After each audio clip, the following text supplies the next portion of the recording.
Why is it that the awakened brave speaks in the way he does?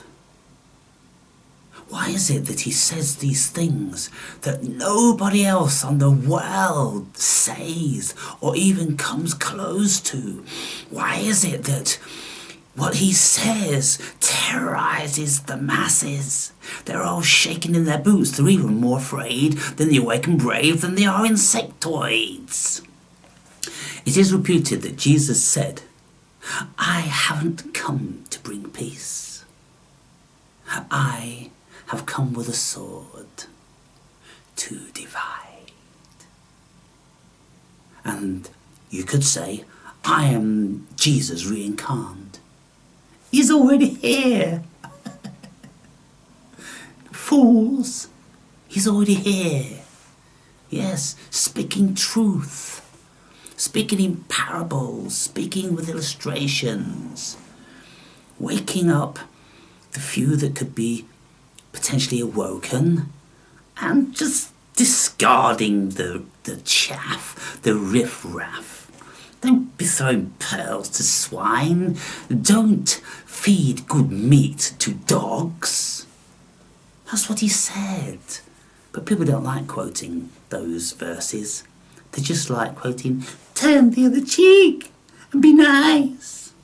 Oh my goodness, the pink ape is insufferable, insufferably vile in so many ways. You see, look people, I speak like I do to bring balance. I am Libra. I am the expression of the cosmos. You know, out of all of the astrological signs, Libra is the one that encompasses everything. It's there, holding the scales of justice and the sword of wrath. That's what it's holding. The scales of justice and balance. The cosmos is in balance. And then the sword to divide, to rule over, to threaten, to solve any problems. That's what all that's about. And I am born within that constellation. Born on the 9th, which is the symbol for consciousness. So you can see that this is my job. I have been teleported here exactly for this. Walking in Jesus' footsteps, no less. Yes. Why isn't anyone else speaking so frankly? Why isn't anyone else telling the story from the opposite? Why is everybody so, oh, well, we need to love and we need to be kind and we need to support each other and we need to do all these wonderful things? Well, what is it with all that verminous nonsense? Is it because they're all terrified because they know that they're on the absolute bottom rung of the ladder, the lowest intelligence of all, and they know that there's a pyramidical, hierarchical system and every single tier above them hate the fuck out of the ones on the bottom, and all they want to do is just basically churn them up in a fucking meat grinder? But before they do that, they're going to extract every last ounce of fucking energy out of them. And even in relation to keeping the aged alive, it's just an archonic drain on resources because it's causing more stress. It's not bringing about empathy, it's not bringing about compassion, it's causing more stress and it's bringing the society down even lower. Society is even sinking lower than the bottom rung of the ladder. They're actually like fucking, viruses in the ground now. That's what the vast majority of the pink slug is.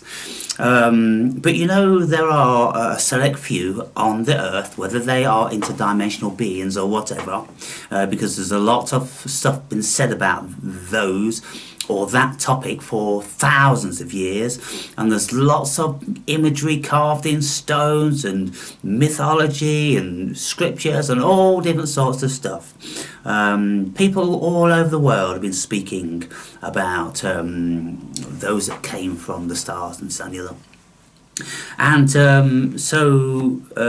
they have always took mastery, like when I'm holding up the crook and staff. They've always done that. There's always been a hierarchical system because there's been a few intelligent people who have known, just like farmers who farm beasts and sheep. It's exactly the same. There's no difference at all. They pen them up and they poke them around and they whistle their dog around, and then they dip them in some shit for their own protection just to fatten them up because they're all going to get sold for their flesh. And you know, this is just an end game. There's an end game in everything we farm, and there's an end game in human farming. And you know, the archons are feeding off the loosh, off the human negative energy, off their terror. And that's why, you know, when you see people, all the politicians and all that, they have to know that they are participating in terrorism, don't they? They absolutely have to know that when they're talking about terrorism, when they're talking about, you know, Israel and China and Iran and Russia. They never stop, do they? They never ever stop. And doubtless China's talking about America and Britain and France and Canada, and although it just goes round and round and round. And you know, how is it that the communications are so fragmented that we don't get people from Russia telling us exactly what is being told them? We don't get people from China telling us exactly what's being told them. Why is it that all these communication lines are severed? Because I'm telling you now, people, if we can listen to the Chinese and the Russians and the Iranians and the Syrians and the Afghans and all the rest of it, if we could listen to them, they'd all be saying the exact same terrorism story. They've been telling us that they're coming to get us, you're coming to get us. And then we're like, no, no, no, they told us that you're coming to get us. And then the Afghans will be saying, well, you know, they tell us that America's doing this and Britain's doing that. And then we say, well, no, our government say that Iran's doing this and the Afghans are doing that. And so it's just one terror-creating fest, isn't it? We're all being played, people.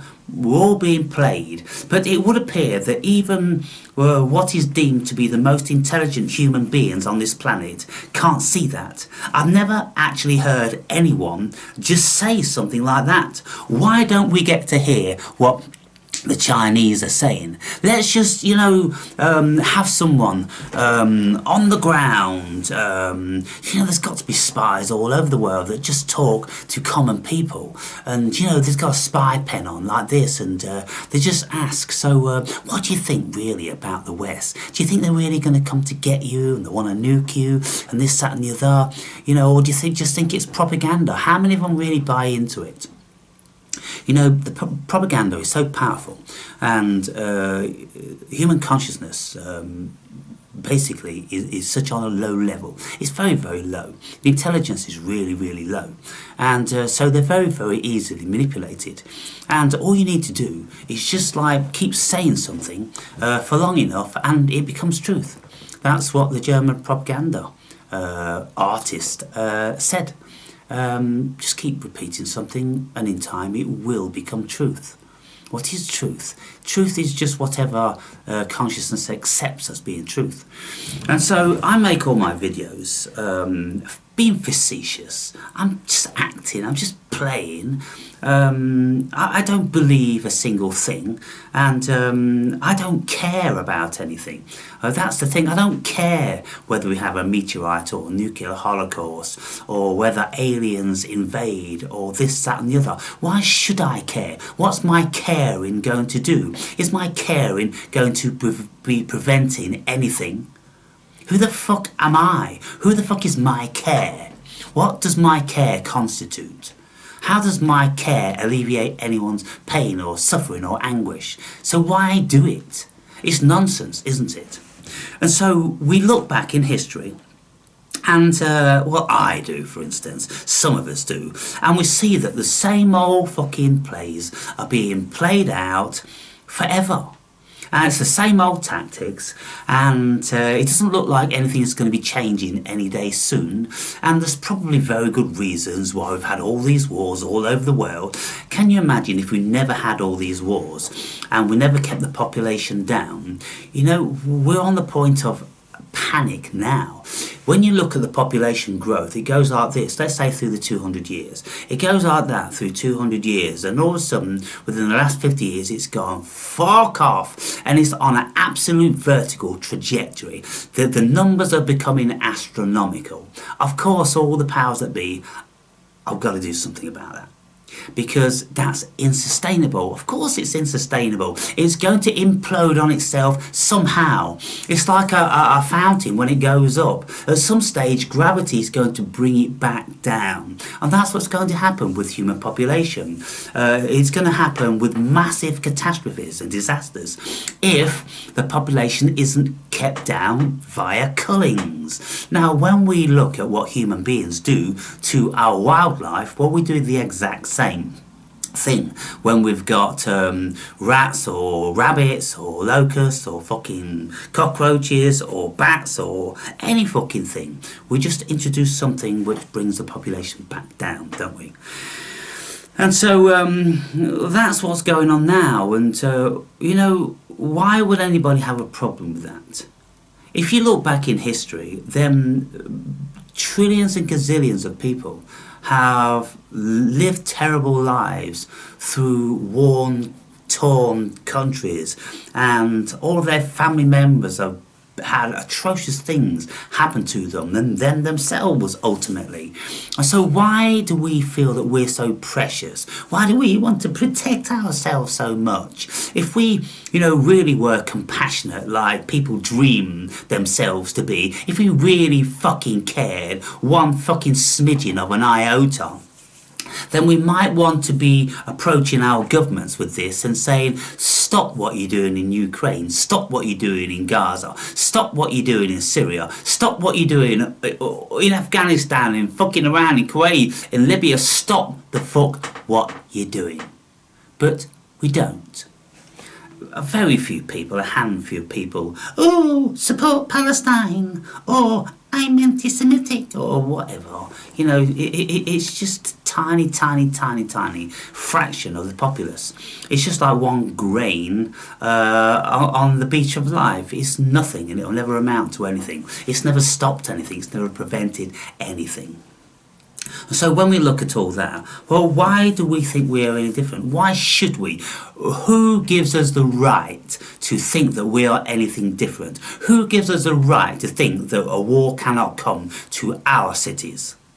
Who gives us the right to think that our resources will not be reaped and our women and children will not be raped and all the rest of it? It's just a merry-go-round, people. But fortunately for people living in the Western world, which are the most powerful, well, they're the most privileged because we are raping everybody else, you see. And so isn't it vile and disgusting that we could even utter something like, oh, they're coming to get us, or go and kill them before they come to kill us. We've been killing them motherfuckers forever. Look at all of our armed forces and air force and navies and fucking soldiers and the technology that we utilise to kill and slaughter and bully and manipulate. And we sit in the comfort of our mansions and our fucking palaces, and we've got everything at our fingertips. And, you know, we can look at absolutely crumble down fucking cities of Gaza, Palestine and fucking Ukraine and all the rest of it, and then we just fucking go in the fridge and we'll grab a pizza, we'll pop it in the oven, and we'll come and sit down with a nice cup of coffee and enjoy ourselves, won't we? How dare we think any fucking thing about our salvation? So this is why I say the things that I do. And why is it that, you know, I will get an absolute fucking smidgen of a viewership? I look at my subscriptions, and literally for one whole month now, it's been absolutely flatlining, like my channel is dead, because I'm saying things like this. And the idiot just do not have the fucking wisdom, the consciousness to be able to receive that very, very precious insight into what's going on in relation to the human being. What I'm saying pertains to such gravity. It's the fundamental premise of the human being in the cosmos. And the vast majority of you have got no fucking idea what I'm speaking about. And you've all got these pathetic little shrinking violet fucking effigies within yourself. Oh, I don't like that. I don't like this. I'm unsubscribing. I'm thumbing down. I don't like me. And it's all me. And that's why I do this ridiculous, fucking stupid, fucking piss-taking face and voice. Me, because that's what the vast majority of fucking cretinous individuals are. They just think they are so precious. Who the fuck are you? Who the fuck are you? You're nobody. You're nothing. And the sooner you get to thinking that you as an individual are fucking zero, then you might start thinking collectively, and you might start looking what the fuck's going on this globe collectively, and then something might change. But until then, as long as you think you're so fucking precious, it's only going to go one way, and that's to hell, motherfuckers. So enjoy the ride.